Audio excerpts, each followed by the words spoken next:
Bonjour et bienvenue dans le jardin de Grandpa. Enfin, quand je dis le jardin, c'est plutôt la terrasse, voire le toit de la maison. Et mieux encore, la terrasse et le toit du grand voisin ici au sud. En effet, l'hôte du jour est le goéland leucophée, qui apprécie particulièrement les toits plats avec des cailloux pour pouvoir nicher. Visiblement là, je dérange. Au début, on trouvait sympa, ça faisait un petit côté vacances au bord de la mer.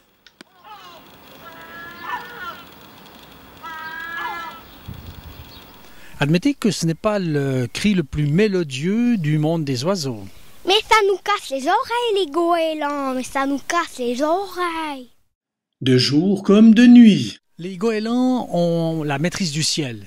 Dans le jardin, par contre, ils ne s'y risquent en principe pas. Heureusement pour nos passereaux et en particulier pour nos petites mésanges bleues. Autrefois très peu fréquent en Suisse, le goéland leucophée nous vient de Méditerranée. Il a commencé à remonter le Rhône dans les années 60. Au début, très peu de couples nichaient en Suisse, mais ces dernières décennies, ils sont remontés en masse au point de devenir un véritable problème sur nos lacs.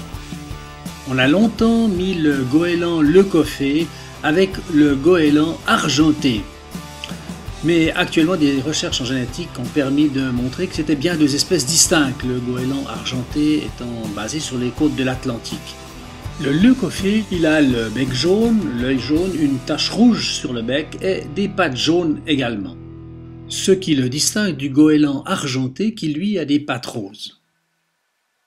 La pointe des ailes est noire et son dos est gris. Sa taille, 52 à 58 cm. Son poids, 800 g à 1,5 kg. Et son envergure, attention, 120 à 140 cm, 1,40 m. Waouh! Les mouettes rieuses au-dessus de notre lac ont vu leur population fondre dramatiquement avec l'arrivée massive des goélands. En effet, les goélands nourrissent volontiers leurs petits avec les poussins d'autres espèces, en particulier la mouette rieuse et la sterne pierre-garin. Approchons-nous, et pour cela, la tenue camouflage. Un grand nombre de couples sont venus nicher autour des berges du lac de Neuchâtel depuis les années 90. Plus de 1000 couples nichant sur les berges du seul lac de Neuchâtel en 2015, sans compter tous les oiseaux installés sur les toits plats, en particulier de la ville de Neuchâtel. Non seulement les goélands leucophées sont une menace pour bien des espèces d'oiseaux de par la prédation, ils font aussi des dégâts considérables sur les toits et sur les maisons. Ici, quelques photos des installations prises avant les mesures pour limiter les dégâts. Problème des guaneaux à la mesure de ce grand oiseau, en particulier sur les panneaux solaires. Aussi les panneaux du jardin de Grandpa. Perte évidente dans la production d'énergie. Eh ben merci les goélands!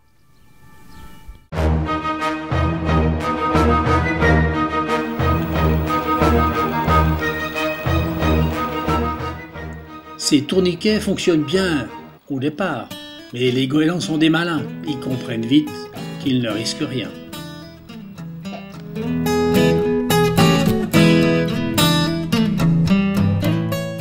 Les pics posés en bordure de toit sont nettement plus efficaces, ainsi que les filets pour limiter l'accès sous les panneaux solaires.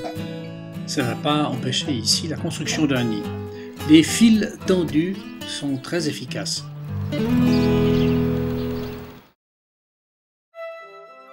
Au printemps, la saison des amours, les goélands font toutes sortes de tentatives d'approche et de diverses danses nuptiales. Découvrons-les en musique.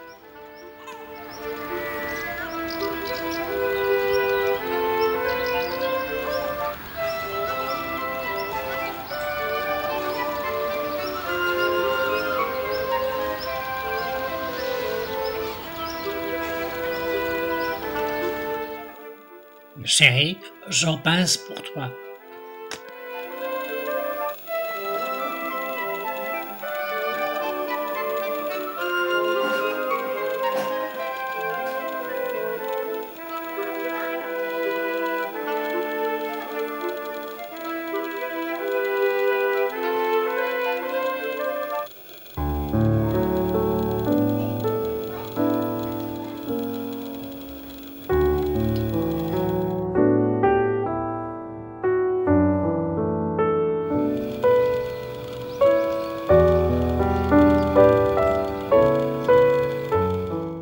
L'accouplement, comme chez la plupart des oiseaux, est bref.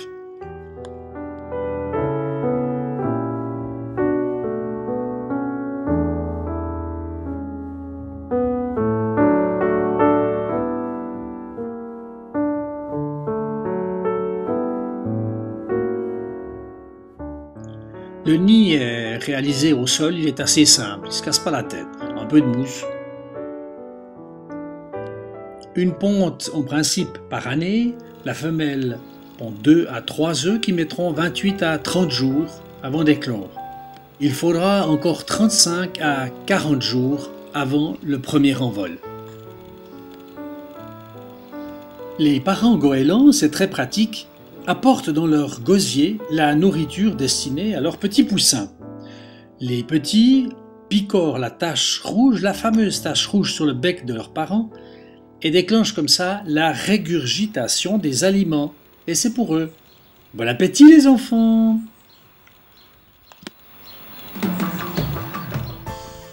En grandissant, ils apprennent à chercher eux-mêmes leur nourriture.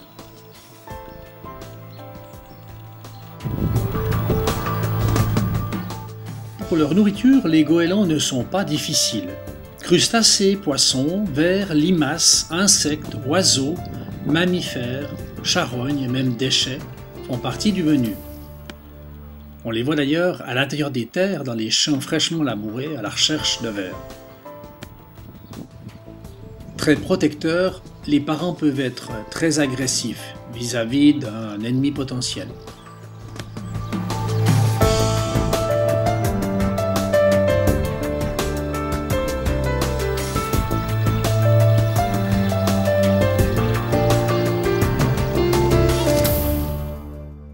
Et maintenant, chers amis, la jolie histoire de Living Life, le goéland qui avait atterri dans le jardin de Grandpa il y a 3 ans.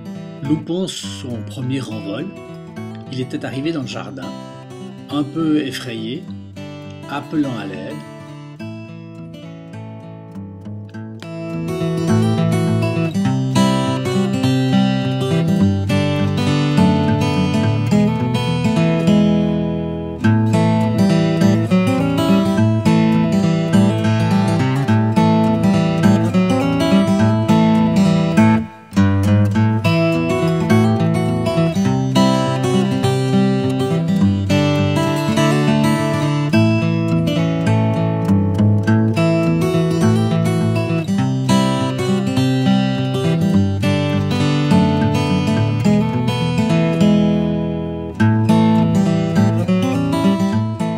Attaque! Attention, ouais, cette fois-ci, décollage réussi.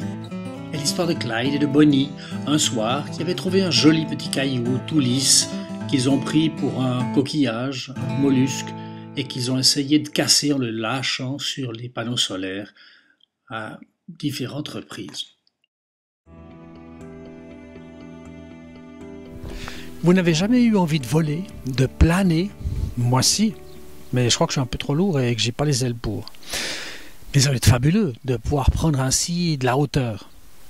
On peut, par l'imagination, prendre un peu de la distance et réaliser un tout petit peu ce que c'est que les 3 dimensions de l'amour de Dieu. Je vous propose un verset dans la lettre aux gens d'Éphèse. Vous serez ainsi à même de comprendre, avec tous ceux qui appartiennent à Dieu, combien l'amour du Christ est large, long, élevé et profond. Oui, vous serez à même de connaître cet amour qui surpasse tout ce qu'on peut connaître.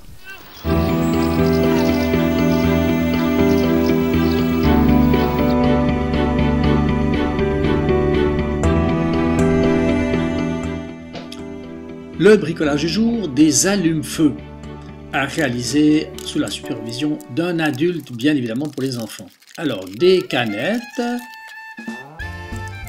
qu'on découpe à environ 4 cm du fond, cutter et ciseaux, des bandes de carton de 4 cm aussi, 2 x 25, ça va très bien, c'est une de 50, ça va aussi. Vous la roulez bien serrée et vous l'enfilez, attention les doigts, dans la canette. Les bords de la canette découpée peuvent être coupants, attention. Une petite mèche au centre et on fait fondre de la bougie au bain-marie, là aussi, toujours avec un adulte. On va faire couler cette cire bien partout, imprégner tout le carton. On va attendre que la cire se fige et quelques heures plus tard, eh bien, on pourra démouler là aussi en faisant attention de ne pas se blesser. Et on aura à ce moment-là des allumes-feu qu'on peut utiliser même lorsqu'il pleut dehors en pleine forêt et qui vont durer longtemps.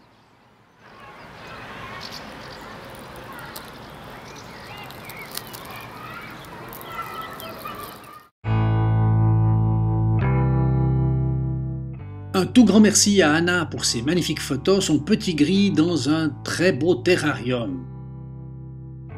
Et nos mésanges bleus, elles sont pratiquement aussi grandes que les parents, prêtes pour leur premier envol. Et voilà, le nichoir est vide et visiblement le chat n'était pas là. Quant aux larves de tritons, elles sont maintenant en pleine eau.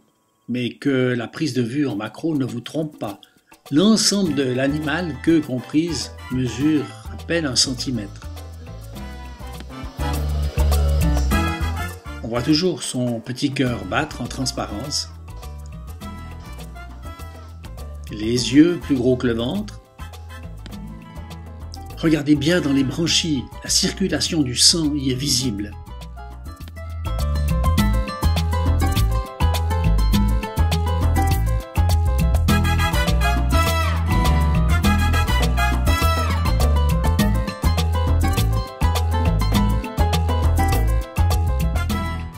Nul.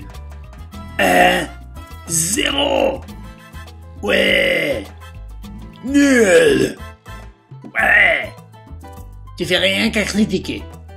Ouais. Achou. Achou. Ah ben voilà, j'ai pris froid.